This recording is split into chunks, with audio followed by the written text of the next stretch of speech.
I'm over here now.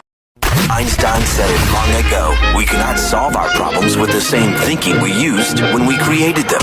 Think about it. Think about it. Think about it. News Talk 1040, Tampa Bay. Think about what you think about. News, talk, Think about truth.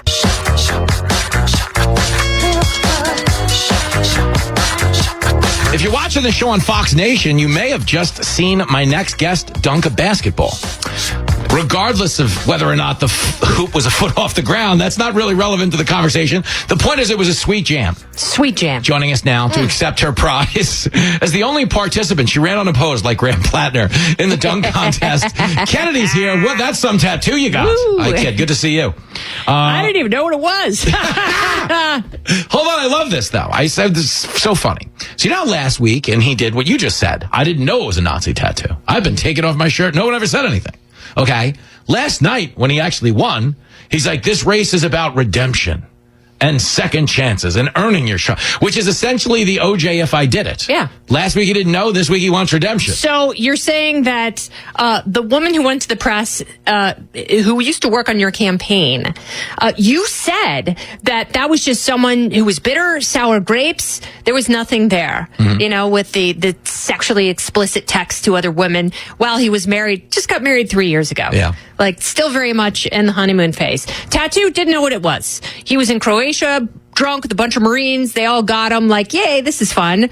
Takes a long time to get one tattoo. Yes. So if there are multiple people getting the same tattoo, that's plenty of time to spitball about what this thing might be. Amen. And, you know, I'm sure there was a tattoo artist like, oh, you guys are service members. Just so you know, like, that's a Nazi tattoo. Yeah. Like in the 8 hours it would have taken to tattoo everyone's chest. Yes. That would have come up. It would have come up. Yeah. And if it didn't come up in those first 8 hours, maybe in the subsequent 18 years. Yeah. In the subsequent 18 years. But his whole thing has been about, you know, just blaming Republicans like, oh, this is just dirty politics. Yeah. And then you have some Mainers going, well, I'm not interested in his personal life. I just want things to get better. It's like, well, maybe you should be. Maybe someone's personal life and how they comport themselves with people closest to them is a good barometer for how he'll treat people that he doesn't even know. Thank you. We're talking to Kennedy, and it's a judgment. At the end of the day, it is all about judgment. So if you're one of those people, like I was talking about this yesterday, you know, there's a lot of people distancing themselves from their previous statements. You know, like Talarico would be a good example of backtracking. Yeah. He's trying to Kamala Harris. Yeah. His past.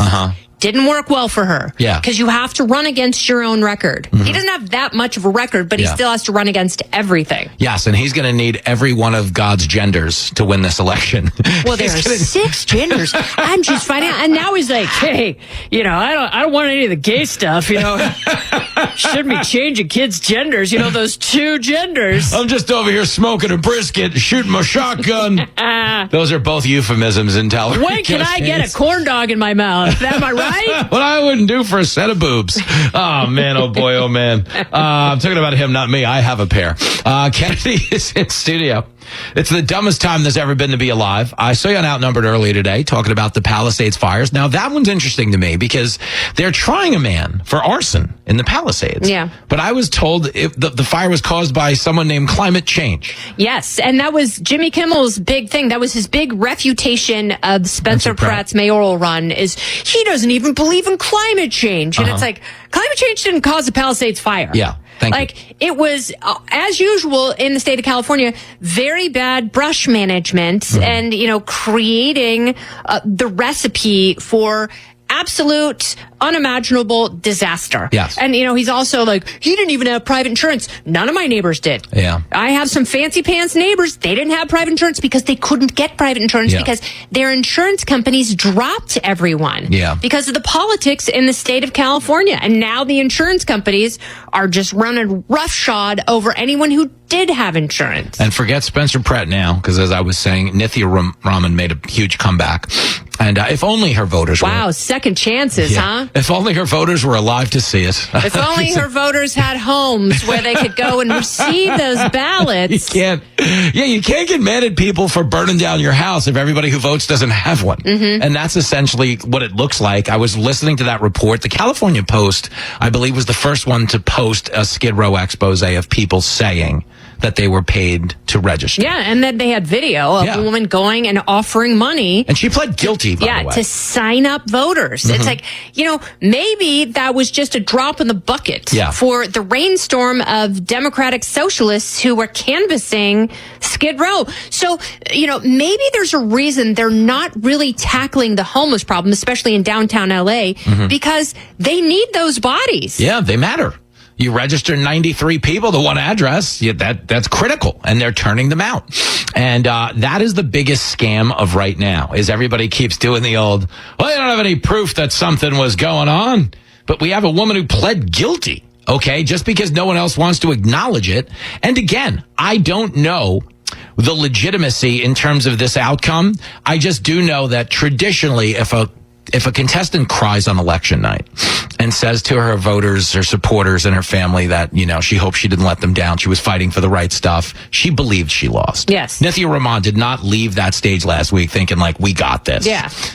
And here we are now. Let's just give it a few days. There was now, it's like, remember, Hillary Clinton didn't even come out on election night. Yeah. She didn't even concede.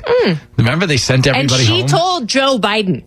She told Joe Biden in 2020, 4 years later, whatever you do, don't concede. Yep. So she was convinced that if she had not conceded, somehow she would have been president. Yeah, she could have did something on the back side. You know what I mean? She could have aimed that fireworks barge at the right person. So Nithya Raman's waterworks, that was a concession. Of course. But, magically, she somehow leapfrogged Spencer Pratt with 10 percentage points. Dude, that is so legitimate. Never mind that she crushed Karen Bass the rest of the way. Karen Bass didn't get any votes. Spencer Pratt didn't get any votes. Like, as you're telling me, 28,000 votes in one ballot drop. Spencer Pratt doesn't get one? Yes. Mathematically inconceivable. It would be 6,935 correct coin tosses you would have to call. Yes. That's insane. I mean, come on. It's when it gets to that point in a court of law, you actually get a conviction out of something like that, absent like physical video proof. I mean, when you think about this, 80% of the murder cases solved in this country don't have DNA. They have other things, eyewitness testimony, confession, stuff like that. Circumstantial evidence. Thank you. And they're trying to make it sound like, this is an insult to democracy. This is January 6th level stuff to say they were chicanery. But this is the question I keep coming back to. Okay. And you know this. We've all been in relationships. If you were in a serious relationship with somebody and you said, hey, I want to look at the credit card statement, and they were like, no, I'm suing. You'd assume there was some hanky-panky on the credit card statement. But that's how people get caught. Let me see your phone. Why? How dare you? And it's what do you think this is? Yeah. But I'm speaking as a guy who carries a vial of arsenic in case Jenny ever cracks my phone. I'm kidding. Just have remember the end of The Second Naked Gun where he's like, I signed an affidavit implicating that man. And every senator pulls out a gun and takes a guy hostage. And he's like, no, that man. And they're like, oh, I'm sorry. And they all sit back down. Everybody's got a hungry heart. I don't know what to tell you, Bruce. Oh, by the way, Bernie Sanders, like his big sell for Graham Platner was, I know the U.S. Senate, and I will tell you, there are no saints in the U.S. Senate. And I was like, who's he talking about? Like, I want Bernie to come clean. Spill the tea. Yeah, get a little dirty, Bernie. Let's go, Burn Man. Talk about Ruben Gallego. This should be the thing. Anyone who is friends with Eric Swalwell will not fare well. If you have a congressional slush fund to pay off improprieties, and we have to fund that. Fine, but I think we should be granted some type of disclosure. Meaning you're not in trouble. We have a slush fund. It bailed you out. Congratulations. Do I think that's okay? No. But the point is it's happening with or without me. So at the very least, shouldn't we know what we're paying for? I feel like we should know. Absolutely. I mean, that should be the point of everything. Yeah. I mean, that's why California and Minnesota have operated these fraudulent, cronyist grafts, because they just assume that no one's going to see what they're doing. There's no oversight. Yes. Like the fact and now Newsom is trying to pass a law to make it punishable if you even ask about fraud or if you accuse anyone of being fraudulent. Yeah. That's like Venezuela level stuff. That's what North I mean. Korean. That is beyond. Like Kim Jong-un's like, you got to dial it down a little bit, buddy. Like this is crazy. But you're not wrong. We're talking to Kennedy, host of the Kennedy Save the World podcast. She saves it every day. Like, you guys realize you wouldn't even be here. I take weekends off, but every damn day. You would not, were it not for her weekday heroics, we wouldn't even be here to be saved at this point. Meteors. All kinds of stuff. Bed bugs. Isn't it weird how, like, I mean, we didn't get like a concrete UFO disclosure, but because you mentioned meteors, it kind of jogged my brain. Story just hasn't stuck. About the UFOs. giant. Oh, yeah, I know. Isn't it weird? It's because I think it's one of those things where people are unsettled by it and they just don't want to know. Yeah, I think it's one of those things where you really don't want to know. You're just better off not asking. It's those stories that are so sad. It's like you really don't want the details. Yeah, I agree with you on that. And that's so much of it. And the UFO thing, it's bizarre because it was the most successful film genre we've ever had. People have been making the "What if the aliens show up" video for like 1 billion years. Yeah. I'm still of the mind, though. What do you think the best one is? Of all-time alien movies? Hold on, I'll go. I mean, Mars Attacks is the funniest. Yeah, I love Mars Attacks because I think that is so realistic, just emulsifying leaders. But Close Encounters is amazing. Close Encounters is Fire in the Sky. Best all-around, spook you out, really emotionally invest you version of an alien film. But as a little kid, I did watch E.T. and really care. But when I heard those stories about people mating with aliens, you think back to that E.T. finger and you go, hey, wait a minute here. You know what I mean? It wasn't a finger. They have different, that's true because their parts might be in different locations. Yeah, it lights up and it vibrates. That's just say, man. And it's like a Lubriderm dispenser. Well, let's hope. Let's hope E.T.'s mom had a C-section with that header. When he phoned home, there was no dad in the house. I mean, there's no way. Yeah, that makes me pucker in places that I really don't care to pucker right now, Jim. All right, give me one more before you go, because I'm just having fun. This is just sheer fun now. We get a Knicks game tonight in New York City against the Spurs. I think they're going to lose.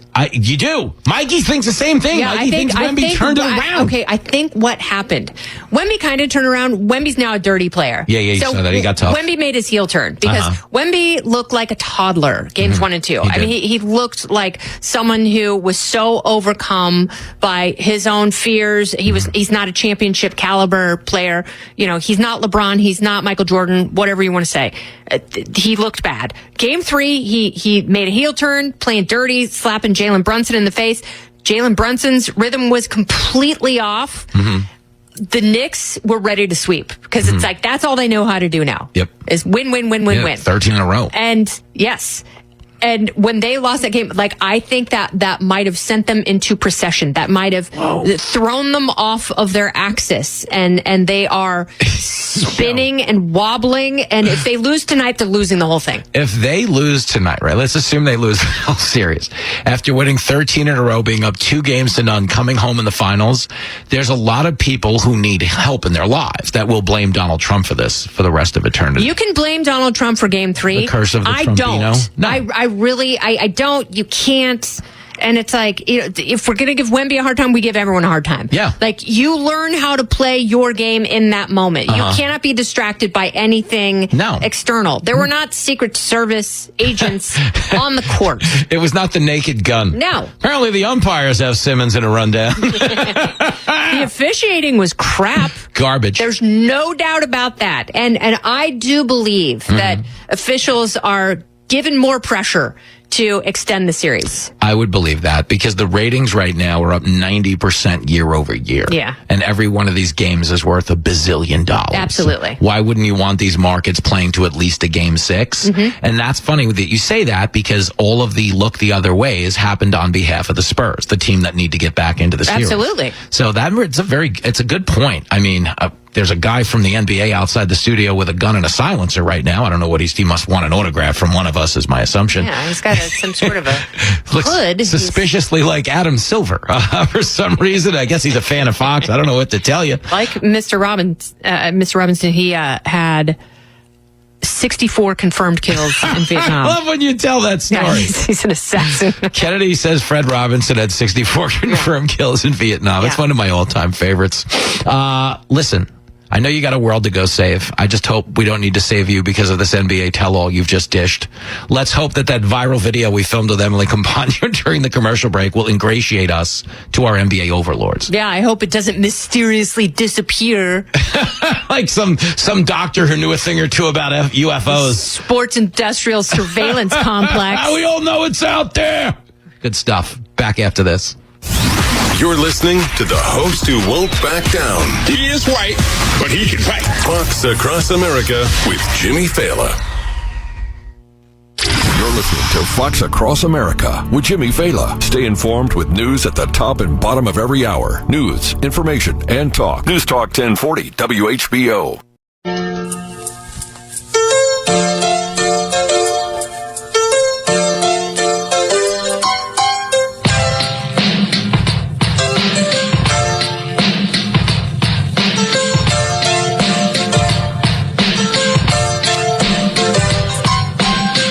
Fox Across America with Jimmy Failla. They're playing Biz Marquee in honor of Kennedy. She says he's just a friend, but I have reason to believe... He's just a friend. I have reason to believe it might be heading a little further than that, but I'm not going to divulge. Graham Platner's in a towel, shirtless. Hey, what's happening? Man nips hanging out. You're telling me he's just a friend? Come on, I have questions. Kennedy, if you're listening on KRMG down in Tulsa, if your friends are Levi May or my man Skylar, the whole Barnyard Jamboree down there, Kennedy is going to be down there June 19th and 20th. That's you doing right. stand-up in Tulsa? I've got one show Friday night, the 19th, 2 shows on Saturday. Yo. And I want Tulsa to show. Yeah. It's like, I've been to Texas. I was just in Salt Lake City. I was just in Naples, Florida. I want Tulsa to outshine. Yeah, you want the full some Tulsa. of those places. Absolutely. That's always the goal. When you you show up to a market, it's like you're hosting an Olympics. Yes. What goes down when you guys host what does it look like? Or you're hosting a Super Bowl. Maybe that's a better example. Yeah. So the Tulsa Olympics, June 19th and 20th, Kennedy will be in the house. It's going to be nuts. The KRMG people are phenomenal. I've done a couple of rowdy events with them, and I told you this. I went to the Sputter with Danny Boy O'Connor. Yeah. Sputter was great. It was really good because it was like, I don't want to say vintage. I mean, it's just been there a long time, but people mischaracterize vintage now because it usually means it's been open 6 months and they made it look old timey. Yeah. No, the Sputter's OG. It's an OG phenomenal steakhouse. I know how much you like a steak on the road. And I know how much this audience likes to laugh at dirty jokes. And if you like dirty jokes, the K-Train is your Super Bowl. Oh, yeah. Filthy. If you wanna soak those tampons in vodka, woo. Show you where to put them. I like that kind of party. Did you see this Air Canada story? This is amazing. Air Canada pilot has just been criminally charged. He's been flying for 17 years without a commercial pilot's license. Oh. I kind of feel like there's a bit of a vetting responsibility on the Air Canada part. I just flew an Air Canada flight from Sao Paulo, Brazil to Buenos Aires, Argentina. Okay. Every single announcement, whether it was about seatbelts or beverages or in-flight entertainment, had to be performed in 4 languages. Because on Air Canada, you have to do it in English, you have to do it in French. Because we were leaving Sao Paulo, had to do it in Portuguese. Because we were going to Argentina, had to do it in Spanish. 4 different languages. You know how long it took for us to taxi to the runway. It was like 16 years, and I was like, never again, Air Canada. Never again. But it makes sense now. Who has time to go to flight school when you got to learn all these languages? Exactly. Now we get it. He can trilingually ask, does anyone know how to fly an airplane? Oh. Well, the K-Train in English only down in Tulsa on the 19th and the 20th. That's all they get. I'm working blue, Jim. Yeah, you better. I mean, they want that. It's Tulsa. They're a good rowdy. They deserve it. I know they do. Yeah. Look how they were dressed, Your Honor. They wanted dirty They were asking jokes. for it. Come on, look at all the flannel in this crowd. They're a beer and dirty jokes crowd. Well, they better go see you. We're going to work this out because I believe you even have some appearances coming up on KRMJ. So you're welcome. Absolutely right. I brokered that whole... Look at me. Look at Jimmy go. But Kennedy, save the world. Go save the world. Love it, Jim. I miss you already. Good luck this weekend. And I guess let's go Knicks. There's a watch party tonight if anybody wants to get punched in the park. We'll see you there. You are the best thing on the radio.